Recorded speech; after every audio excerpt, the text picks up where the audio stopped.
오늘 주일 예배 찬양 예배 드리심으로써 시작하시겠습니다. 나 같은 죄인 살리신 우리 주님의 은혜를 생각하시면서 찬양 드리시겠습니다.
우리 주님의 넓고 큰 은혜를 생각하시면서 그 바다와 같은 넓고 큰 은혜를 다시금 묵상하시면서 302장 찬양 드리시겠습니다.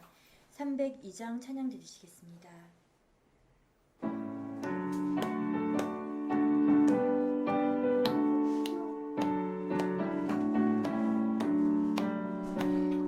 주 하나님 넓고 큰 은혜는 저 큰 바다보다 깊다.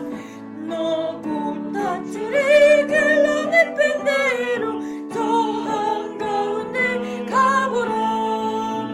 언덕을 떠나서 창파에 배 띄워 내 주 예수 은혜의 바다로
우리 예수님의 사랑 생각하시면서 찬송가 88장 찬양 드리시겠습니다.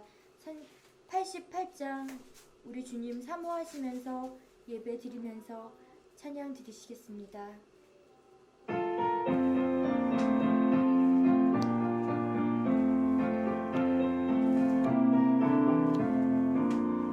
내 진정 사모하는 친구가 되시는 주 예수님은 아름다워라. 산 밑에 백합화요 빛나는 새벽별 주님 영원할 길 아주 없도다. 내 마음이 아플 적에 그 위로 되시며 나 외로울 때 좋은 친구라.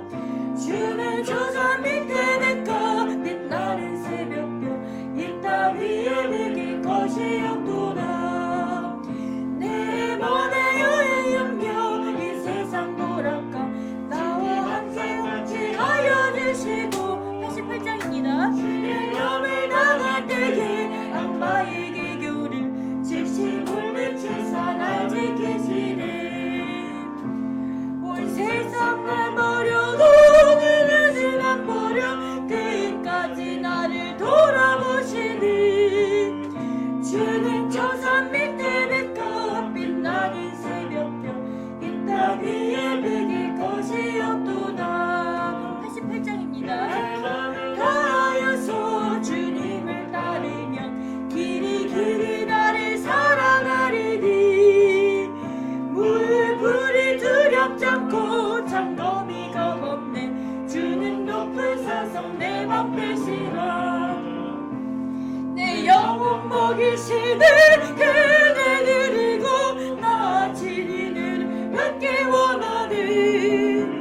주는 저 산 밑에 내가 빛나는 새벽별 이 땅 위에 매길 것이 없도다.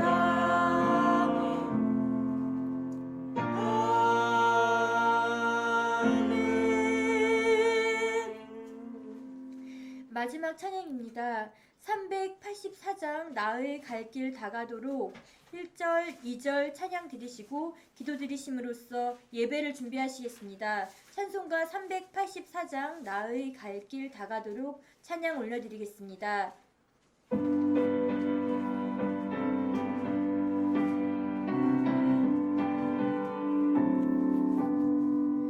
나의 갈 길 다가도록 하시니. 내 주 안에 있는 그는 어찌 근심하리요. 믿음으로 사는 자는 하늘 위로 함께는 무슨 일을 만나든지 만사형통하리라. 무슨 일을 만나든지 만사형통하리라. 나의 갈 길 다가도록 예수 인도하시니. 어려움이 당할 때에 족하는 내 주시니. 나는 심히 고단하고 영혼 매우 가난하. 나의 아들 반 속에서 샘물 나게 하시네. 나의 아들 반 속에서 샘물 나게 하시네.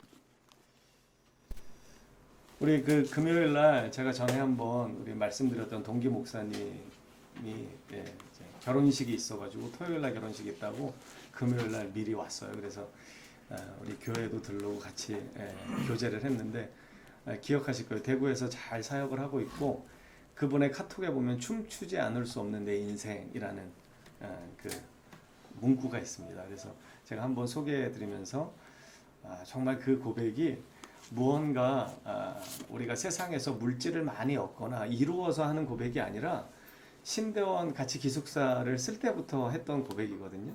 춤추지 않을 수 없는 내 인생. 주님을 만났기 때문에 너무 그 인생이 기쁘고 감사하고. 그래서 그 우리 동기 목사님 이렇게 만나서 식사 교제하면서 다시금 참 반갑고 이렇게 기뻤는데, 여러 가지 교회에 이렇게 사정을 서로 나누면서 또 위로도 받고 그런 시간을 가졌습니다. 제가 특별히 그분 이야기를 왜 하게 됐냐면, 그 대구 이제 개척교회 목사님들끼리 모임이 있대요. 거기도 이제 성경 공부도 하고 아르바이트도 공유를 한대요. 그래서 한 가지 꿀알바가 있다고 얘기를 하더라고요. 그래서 뭐냐 그랬더니 주유소 알바래요. 주유소 알바. 저녁 6시서부터 한 12시까지 하는 그 알바, 그 주유소 알바인데, 보통 그 시간에는 잘 그 젊은 친구들이 안 한대요. 예, 그래서 저녁에 이제 또 이렇게 자기 개인적인 시간도 써야 하고 그러기 때문에. 그런데 이제 우리 목사님들은 새벽부터는 오전까지 뭐 이렇게 바쁘지만 그 저녁 시간은 또 이렇게 별로 하는 일이 없잖아요. 예, 시간을 이렇게 여유롭게 쓸 수 있으니까. 그런데 중요한 건 뭐냐면, 페이도 많이 좋아졌고 예전보다. 그리고 이제 그 명절 때는 목사님들이 사실 별로 할 일이 없거든요. 명절 때 어디를 가거나 그러지 않기 때문에 명절 때 또 가서 일을 하면요, 돈을 더 많이 준대요. 1.5배 이렇게 뭐 주고.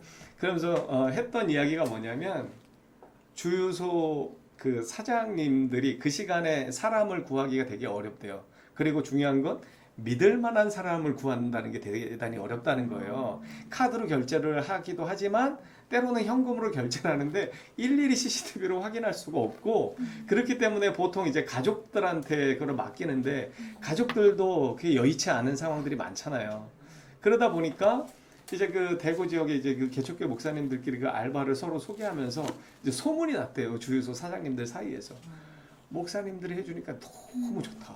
믿을만하고, 딱 12시 이렇게 그 시간 채우고 나갈 때 하는 거 보면 청소까지 다 해주고 돈 이렇게 계산 다 맞춰가지고 딱 올려놓고 너무 깔끔하게 일을 해주고 해가지고, 아우 강력 추천한다고. 그래서 가끔 이렇게 알바를 한다는 이야기를 들었습니다. 그래서 참 그래, 목사들이 그래도 좀 낫겠지 하는 생각도 들었고, 또 알바를 해야 된다는 현실이 또 이렇게 또 좀 부담스럽긴 했지만, 그럼에도 불구하고 오늘 제가 그 설교의 제목이 소금 그리고 빛이잖아요.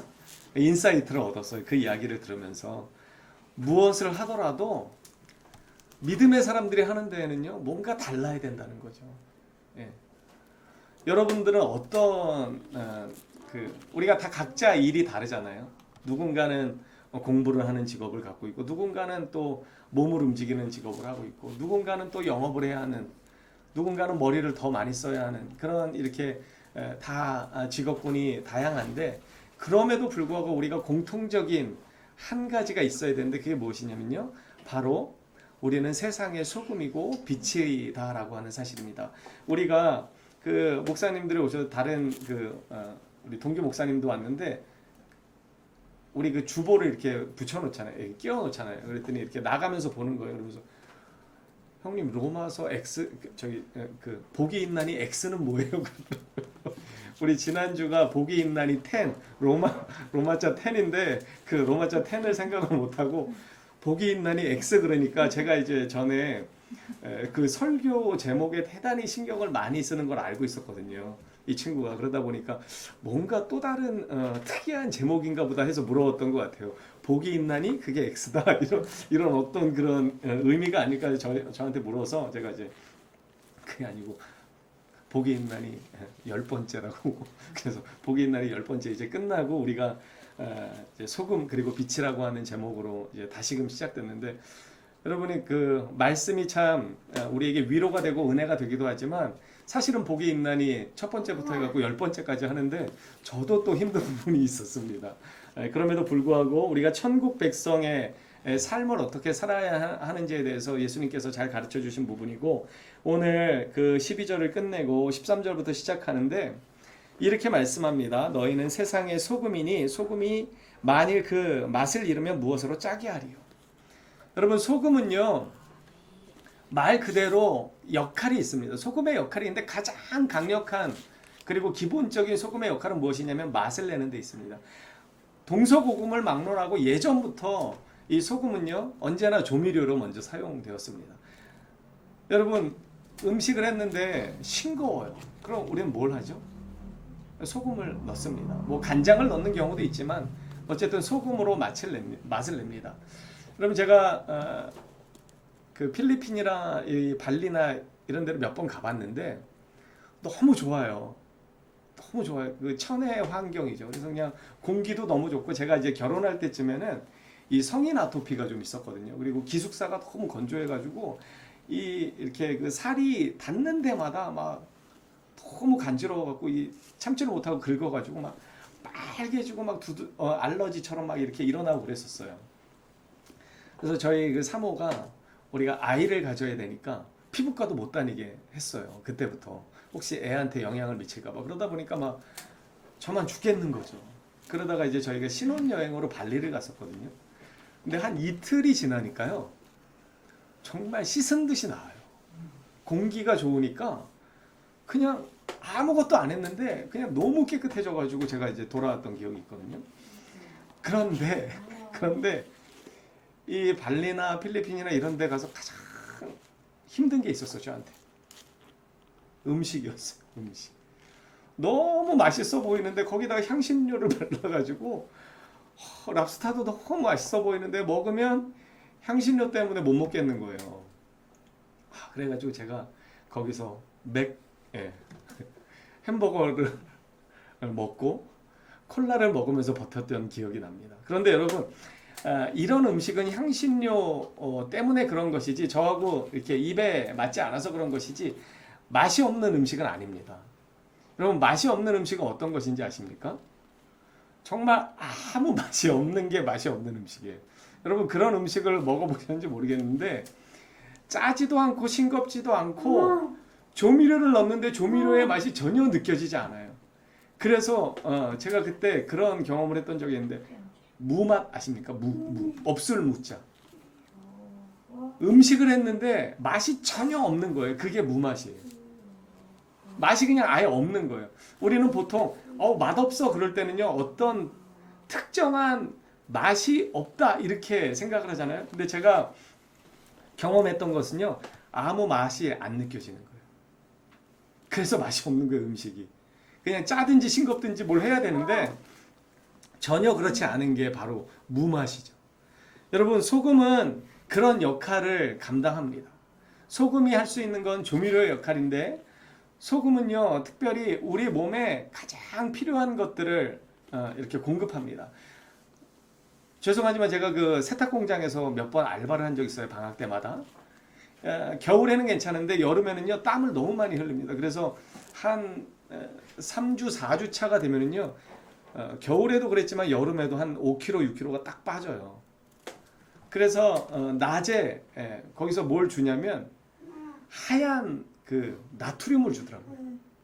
그래서 이 나트륨 덩어리인데 너무 이제 땀 배출이 많으니까 안 그러면 이제 탈진한다는 거예요. 그래가지고 이제 나트륨을 먹고 이렇게 버텼던 기억이 나는데 그만큼 여러분 소금은 우리의 생명을 유지하는데 아주 기본적인 것입니다. 그런데 여기 보면 세상의 소금인데 소금이 만일 맛을 잃으면 여러분 국을 만들고 찌개를 만들고 음식을 만드는데 싱거우면 못 먹잖아요. 맛이 나야 되니까 소금을 뿌리는데 이 소금이 모양만 소금이고 넣는데 맛을 못 내는 거예요. 여러분의 싱크대에 소금이 있어요. 근데 그걸 막 넣는데 아무리 넣어도 맛이 안 나는 거예요. 그럼 그 소금을 어떻게 하시겠습니까? 소금이니까 계속 두시겠어요? 저 같으면 버릴 것 같아요. 자리만 차지하고 괜히 헛수고를 하게 되잖아요. 소금인 줄 알고 넣는데 맛이 안 나니까 더 헷갈리잖아요. 그러면 정리해야죠. 그런 것처럼 예수님은 우리에게 이렇게 말씀하십니다. 천국 백성인 우리를 향해서 너희는 소금이라는 거예요. 그러니까 소금은 맛을 내야 되는데 만약에 맛을 내지 못하면 버려진다고 말씀하십니다. 왜냐하면 13절 후반절에 보면 아무 쓸데가 없기 때문이라는 거예요. 밖에 버려져 사람들에게 밟힐 뿐이라는 거예요.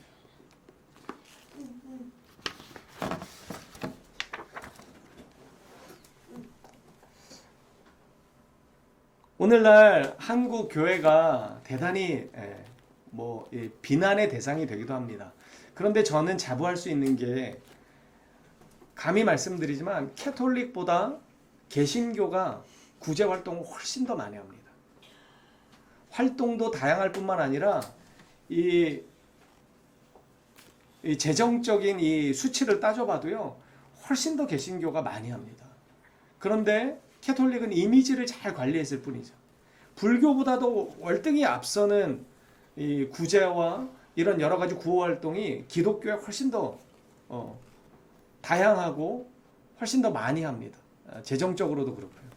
그럼에도 불구하고 왜 욕을 먹는가? 잘못된 교회와 잘못된 교인들 때문입니다. 그리고 세상은요, 우리가 이야기한 것처럼, 우리가 지난주에 말씀을 나눈 것처럼 예수를 믿는다는 것, 그리고 세상의 가치관을 따르지 않는다는 것 자체가 그들에게는 대단히 걸림돌이 되는 것입니다. 그래서 우리를 꺾고 싶어하고 비난하고 싶어하는 것이죠. 그렇기 때문에 특별히 여러분 매스컴도 그렇습니다. 신부가 잘못한 건 별로 그렇게 매스컴화하지 않습니다. 보도하지 않아요. 불교의 지도자들이 뭔가 잘못했던 거 별로 그렇게 많이 다루지 않습니다. 그런데 유독 기독교에 대해서만큼은 아주 단호하고 끈질기게 이렇게 파헤칩니다. 근데 저는 그것도 감사하다는 생각이 듭니다. 왜냐하면 그만큼 우리에게 거는 기대가 크기 때문이라고 저는 생각합니다. 아직도 기독교에 대해서 비난하는 소리가 크고 더 지독하고 더 끈질기다는 사실은요, 우리에게 대한 어떤 도덕적인 가치 기준이 다른 종교보다 훨씬 더 높기 때문이라고 저는 생각합니다. 그러니까 여러분 다시금 말씀드리지만 우리를 비난하는 그 목소리 때문에 우리가 위축될 필요가 없습니다. 물론 우리의 삶을 돌아볼 필요는 있어요. 소금이니까 소금의 역할을 감당해야 합니다. 여기 14절에 보면 이렇게 이어서 말씀하십니다. 우리 14절 한번 읽어볼까요? 시작. 너희는 세상의 빛이라 산 위에 있는 동네가 숨겨지지 못할 것이요. 여러분 빛의 특성이 어떻습니까? 빛은요, 키면은요, 빛을 감추기가 대단히 어렵습니다.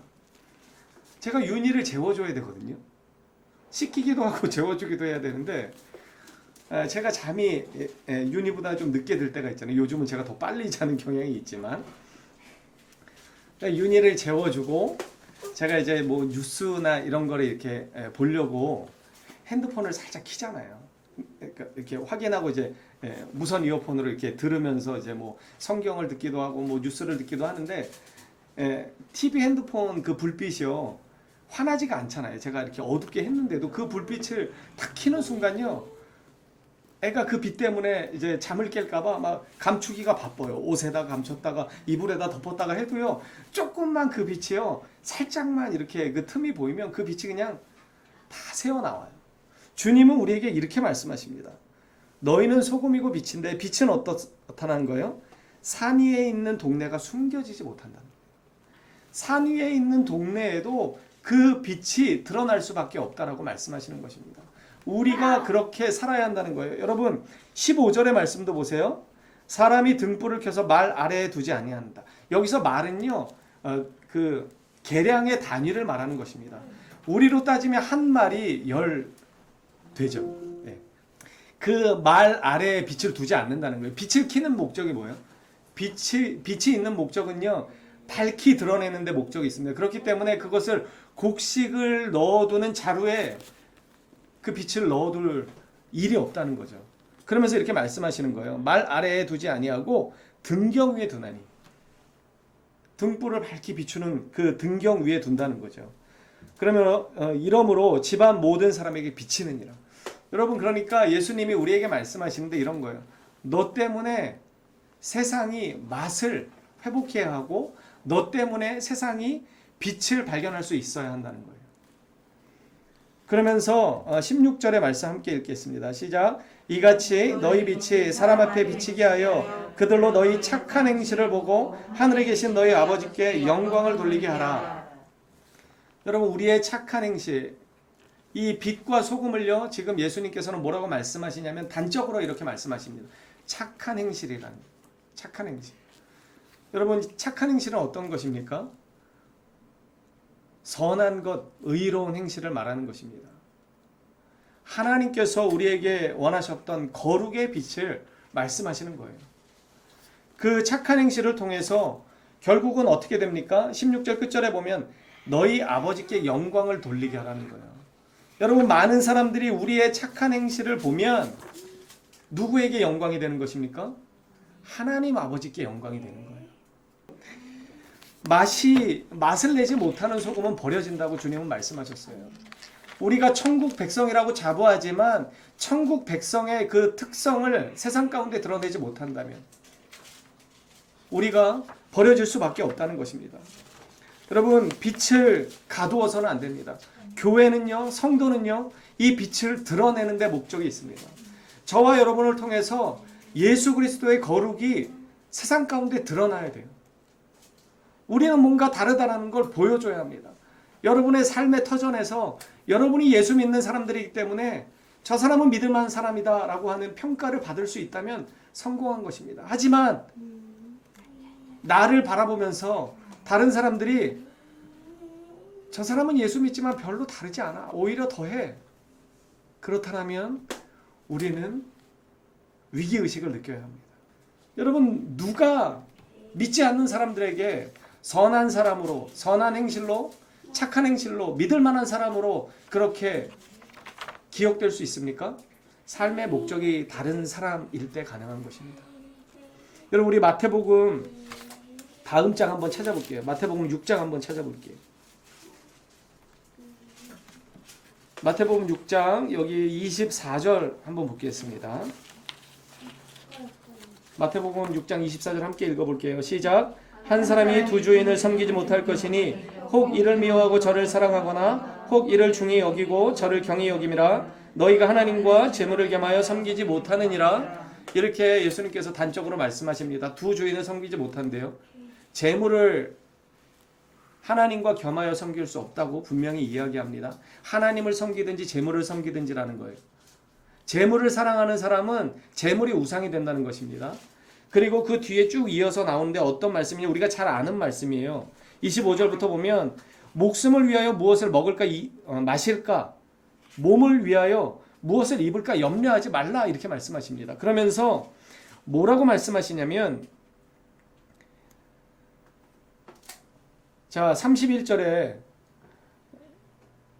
이렇게 말씀하십니다. 30절, 오늘 있다가 내일 아궁이에 던져지는 들풀도 하나님이 이렇게 입히시거든 하물며 너희일까 보냐. 여기 보면 예수님께서 되게 답답해 하신다고 제가 말씀을 드렸어요. 하물며 너희일까 보냐. 너희는 더 나의 소중한 하나님의 거룩한 자녀이고 백성이다라는 거예요. 공중에 나는 새들도 내가 먹이고 입히는데 너희는 걱정할 게 없어. 그런데 너희는 계속해서 무엇을 먹을지 입을지 마실지 죽을까 봐 전전긍긍한다는 거예요. 내가 너희들을 이 땅에 세운 목적은 그저 먹고 사는데 집착하면서 살아가는 거기에 목적이 있지 않고 하나님의 영광을 위해서 살아갈 수 있도록 그렇게 창조했음에도 불구하고 여전히 너희는 마치 이방인들은 뭐예요? 하나님 약속 밖에 있는 사람들입니다. 하나님의 약속 안에 있다는 건 뭡니까? 하나님이 지키시겠다는 거예요. 약속 안에 있다는 건요, 모든 하나님의 신령한 축복을 받은 사람들을 이야기하는 것입니다. 하나님께서 그들을 어떻게 그냥 내버려 두시겠느냐라고 예수님이 말씀하십니다. 그러면서 32절에 보면 이는 다 이방인들이 구하는 거예요. 31절에 뭐라고 그래요? 무엇을 먹을지 마실지 입을지 제발 걱정하지 말라는 거예요. 그러면서 33절에 이렇게 말씀합니다. 함께 읽겠습니다. 시작. 그런즉 너희는 먼저 그의 나라와 그의 의를 구하라. 그리하면 이 모든 것을 너희에게 더하시리라. 여러분, 이것을 깨달은 자만이 믿음의 백성답게 사는 것입니다. 삶의 목적이 바뀐 자만이 그리스도의 거룩한 빛을 드러낼 수 있는 거예요. 여러분, 삶의 목적이 바뀌지 않았는데 여전히 내 삶의 목적은 내가 잘 먹고 잘 사는 데 있는데 어떻게 세상 사람들에게, 하나님을 알지도 못하는 사람들에게 믿을 만한 사람으로 나 자신을 드러낼 방법이 있을까요? 없습니다. 이방인들은 어떤 사람들이에요? 무엇을 마실지, 무엇을 먹을지, 무엇을 입을지 전전긍긍하는 사람들이에요. 삶의 목적이 바뀌지 않았다는 건 우리도 그것 때문에 전전긍긍하는 자로 살아간다는 거예요. 그렇게 서로 빚쟁이끼리 모여서 살면 여러분 어떻게 도움을 받을 수 있습니까? 제가 그러한 예화를 많이 들어드렸어요. 제가 10억 빚이 있는데 우리 사모는 11억 빚이 있습니다. 둘이 합쳐봐야 어떻게 될까요? 빚은 늘어날 수밖에 없어요. 죄인과 죄인이 같이 있으면 어떻게 됩니까? 죄만 쌓이게 됩니다. 그런데 예수님은 우리를 찾아와 주셨어요. 왜 찾아와 주셨습니까? 죄인을 의인되게 하시기 위해서 거룩의 옷을 입으신, 거룩의 자체이신, 의의 본체이신 예수님이 이 땅 가운데 우리의 죄를 사해 주시기 위해서 오셨습니다. 그래서 우리가 예수님과 함께하는 순간 우리의 죄가 사해지는 거예요. 우리의 빛이 없어지는 것입니다. 그래서 우리가 어떤 사람이 되었어요? 빛을 탕감받은 사람이 되었습니다. 그래서 이제 우리는 어떻게 할 수 있어요? 이 탕감받은 사실을 깨닫고 이제 내 삶의 목적은 나를 위해서 사는 자가 아니라 그리스도의 영광을 위해서 사는 자라는 것을 깊이 깨달은 사람들. 그래서 무엇을 먹을지 입을지 마실지 이것이 내 삶의 목적이 아니라 하나님의 나라와 의를 구하며 살아가는 것이 내 삶의 목적인지를 깊이 깨달은 사람들은요, 죄인들과 함께하지만 거룩의 능력을 드러낼 수 있는 것입니다. 우리가 그렇게 삶의 목적이 바뀔 때, 그리고 그들에게 다가갈 때 우리를 향해서 믿을 만한 사람이다, 저들의 착한 행실을 보라, 이렇게 말할 수 있는 것입니다. 여러분, 삶의 목적이 똑같은데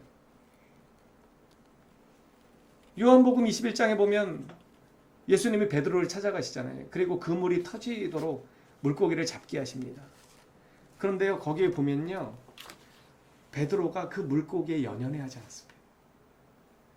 153마리가 어마어마한, 그물이 찢어질 만큼 잡혔다고 그랬거든요. 그 전에 베드로 같았으면 어땠을까요? 그 물고기에 기뻐했을 거예요. 요한복음 6장에도 보면요, 예수님이 오병이어의 기적을 일으키신 다음에 그들을 피해서 기도하러 가십니다. 그런데 사람들이 예수님을 찾아와요. 그러니까 예수님이 그때 뭐라고 말씀하십니까? 너희는 표적을 본 까닭이 아니라, 표적은 뭐예요? 요나의 표적을 말씀하셨거든요. 예수님이 3일 만에 죽고 부활하시는 예수님의 표적을 보았기 때문에 예수님을 따르는 게 아니라 너희들은 먹고 배부르기 때문에 나를 찾아갔다, 예수님이 말씀하십니다. 그러니까 그들이 그러면 어떻게 해야 하나님의 일을 감당할 수 있습니까? 이렇게 묻고 요한복음 6장 29절에 보면 예수님께서 하나님이 보내신 자, 하나님이 보내신 자를 믿는 것이 하나님의 일이다 라고 말씀하십니다. 여러분, 믿는다는 것은요, 대단히 심오한 문제입니다. 내가 예수를 믿는다는 것은요, 내 삶의 모든 것을 주님께 맞추는 것입니다. 이게 주도권이에요. 제가 거듭 말씀드리지만 내 삶의 주인이 여전히 나인 사람은요, 153마리 물고기에 집중할 수밖에 없습니다. 그런데 베드로가 어떻게 합니까? 여러분, 요한복음 20장 21장 다시 한번 나중에 읽어보세요. 베드로가요, 153마리 때문에 기뻐하지 않습니다. 물고기가 그득 찬 것 때문에 그가 더 이상 기뻐하지 않아요. 예수님이 자기를 찾아와 주신 것 때문에 기뻐합니다. 예수님이 그 부족한 자기, 예수님 버리고, 베드로가 뭐라고 그랬습니까? 다른 사람은 다 예수님 부인할지 모르지만 나는 그렇지 않을 거예요. 내가 누군데요? 나는 그런 사람 아닙니다. 예수님 그러지 마세요. 그렇게 항변했던 사람입니다. 그런데 그가 어떻게 합니까?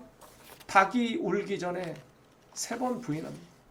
그래서 그게 너무 가슴 아프고 자기 자신을 돌아볼 때 너무나 비참하기 때문에 나 같은 게 어떻게 예수님을 따를 수 있을까? 고향으로 가서 물고기 잡는 거예요. 다시 사람 낳는 어부로 예수님이 부르셨는데 다시 물고기 잡는 어부가 돼서 고향으로 떠나버린 거예요. 그런데 그 현장에 예수님이 나타나신 것입니다. 그렇게 자기 자신은 포기했지만 예수님은 포기하지 않고 그 베드로를 찾아와서 그 그물이 터지게끔 물고기를 잡게 하셨어요. 여러분, 베드로가 그 물고기에 기뻐하지 않는 게 너무나 당연하지 않습니까? 그런즉 먼저 그의 나라와 의를 구하라는 건 바로 그것입니다. 예수님 때문에 기뻐하라는 거예요. 예수님께서 이루신 일 때문에 기뻐할 수 있는 자들이 삶의 목적이 바뀐 자들입니다. 여러분, 삶의 목적이 바뀌셨습니까? 여러분, 무엇 때문에 기쁘십니까? 내 삶의 형편이 나아지고 경제적인 부가 쌓이는 것 때문에 여러분 만족을 얻고 기쁨을 얻지 말라고 말씀드리는 것이 아닙니다. 하지만 그것 때문에 예수님이 우리에게 행하신 그 일이 상쇄되거나 그 구원의 감격이 잘 느껴지지 않는다면 대단히 문제가 있는 것입니다. 여러분, 우리는 세상의 소금이고 빛이 되었습니다. 왜 우리가 소금이 되었습니까? 우리는 버러지 같은 야곱과 같은 사람들입니다. 그런데 왜 소금이 되었습니까? 오직 예수님의 의로움 때문입니다. 예수님의 십자가 때문에 우리는 소금이 되었고 빛이 되었습니다. 우리에게 빛이 있습니까? 우리에게 누군가 남에게 비춰줄 만한 그 가능성이 있습니까? 아니요. 저는 제 자신을 볼 때마다 아무 가능성이 없습니다. 그래서 기쁩니다. 이렇게 불가능하고 가능성 없는 인간을 만나주신 예수님의 은혜가 너무나 기쁩니다. 세상의 것들로 기뻐할 것들이 있습니다. 여러분, 저도 기뻐할 게 있어요. 하지만 그 어떤 것보다 예수님이 나의 주인이 되셨음에 기뻐합니다. 예수님이 내 삶의 동반자가 되어주신 것 때문에 저는 너무나 기쁩니다. 여러분, 인생은 참 고독한 것입니다. 제가 뭐 길지 않게 살았지만 인생을 살아보니까 참 고독하더라고요. 참 외롭더라고요. 그래서 저는 늘 혼자라고 생각했습니다. 그런데 어느 날 주님이 찾아오셨습니다. 그래서 그때 이후로 한 번도 외롭다고 생각해 본 적이 없습니다. 그리고 그때 이후로 슬픔에 겨웠던 적이 한 번도 없습니다. 예수님만 생각하면 너무나 기쁘고 감사합니다. 여러분, 그런 자들이 되어야 합니다. 여러분을 찾아와 주신 예수님 때문에 기뻐 뛰는 자들이 되어야 삶의 목적이 바뀌고 그 삶의 목적이 바뀌어야 우리의 행실이 바뀌는 것입니다. 여러분, 세상의 사람들은요 다 153마리에 집중하는 사람들입니다. 그 물고기 더 얻고자 다툼을 벌이는 자들입니다. 그런데 그들에 대해서 우리가 어떻게 여유로울 수 있습니까? 주님 때문에 기뻐하는 자들이 될 때 그 153마리에 연연하지 않을 수 있습니다. 그 물고기 나한테 없어도 주님이 먹이십니다. 들에서도 먹이시고 산에서도 먹이시고 공중의 백합화를 봐, 공중의 새, 들의 백합화를 보라고 주님이 말씀하셨습니다. 그리고 저는 이 하물며라는 단어가 저의 가슴을 후벼 팠던 적이 있습니다. 하물며. 여러분에게 오늘 주님이 말씀하십니다. 하물며 너희일까 보냐. 내가 너희의 아버지가 되었다 말씀하시는 것입니다. 그런 하나님께서 우리를 반드시 지키십니다. 여러분, 그걸 믿으실 때 우리가 우리에게 닥쳐진 삶에 대해서 초연할 수 있습니다. 그래야 세상의 그 물고기 때문에 목숨 걸고 사는 사람들에 대해서 우리가 다른 태도로 그들에게 거룩한 빛을, 소금임을 드러낼 수 있게 되는 것입니다. 여러분, 디모데전서 5장에 보면은요, 교회의 과부들을 구제하라고 이야기하면서 어떠한 과부들을 선택하라고 이야기하냐면요, 선한 행실의 증거가 있어야 된다고 이야기합니다. 과부는 어떤 사람들입니까? 당시의 과부는요, 아무것도 가진 게 없는 사람들입니다. 과부는 남편이 없기 때문에 경제적인 능력이 없습니다. 그래서 철저하게 외면당하는 사람들입니다. 가난하기 그지없는 사람들이 바로 과부입니다. 그래서 성경은 이 땅을 살아가는 성도들을 향해서 과부와 나그네라고 이야기합니다. 그런데 디모데전서 5장 10절에 보면 이 바울이 디모데에게 이렇게 이야기합니다. 선한 행실의 증거가 있어 혹은 자녀를 양육하며 혹은 나그네를 대접하며. 가난하게 가난할 수밖에 없는데 나그네를 대접하고 자녀를 양육하고 선한 행실의 증거가 있는 자를 그 과부의 명단에 올려서 도우라고 이야기합니다. 여러분, 계시록 19장 8절에 보면 이런 말씀이 있습니다. 그에게 빛나고 깨끗한 세마포 옷을 입도록 허락하셨으니 이 세마포 옷은 성도들의 옳은 행실이다, 이렇게 이야기합니다. 여러분, 예수님께서 우리에게 흰 옷을 입히신다고 말씀하셨고 우리는 흰 옷을 입어야 한다고 계시록은 말씀하는데 이 계시록 19장 8절에 보면 이 흰 옷은 결국 성도들의 옳은 행실이라는 것입니다. 여러분, 옳은 행실, 거룩한 빛은 누가 드러낼 수 있습니까? 삶의 목적이 바뀐 자들만이 소금임을 드러낼 수 있습니다. 빛을 드러낼 수 있습니다. 여러분, 그렇기 때문에 우리는 이 죄악으로 얼룩진 세상에 참된 빛으로 소금으로 밝게 비춰야 합니다. 교회가 존재하는 목적은요, 우리끼리 은혜를 나누는 것에 있지 않습니다. 교회가 존재하는 목적은 이 어두움 가운데 죽어가는 영혼들을 살리는 데 목적이 있습니다. 그들에게 우리의 빛을 통해서 하나님의 생명의 빛을 바라볼 수 있도록 하는 데 있습니다. 여러분, 저와 여러분이 그렇게 살아갈 수 있게 되기를 소망합니다. 우리의 삶의 모든 책임을 지시는 분이 예수님이심을 믿고 그분께 모든 것을 맡기고 153마리 물고기에 연연해하지 않고 주님께 집중할 때 우리는 그러한 빛된 삶, 소금의 삶을 살 수 있게 될 것입니다. 저와 여러분이 이 소금과 빛의 역할을, 그래서 선한 행실을 통해서 정말 믿을 만한 사람이다, 저 사람은 믿을 만한 사람이다 칭찬받으며 그렇게 세상 가운데 그리스도의 덕과 빛을 드러내며 살아가는 우리가 되기를 간절히 소망합니다.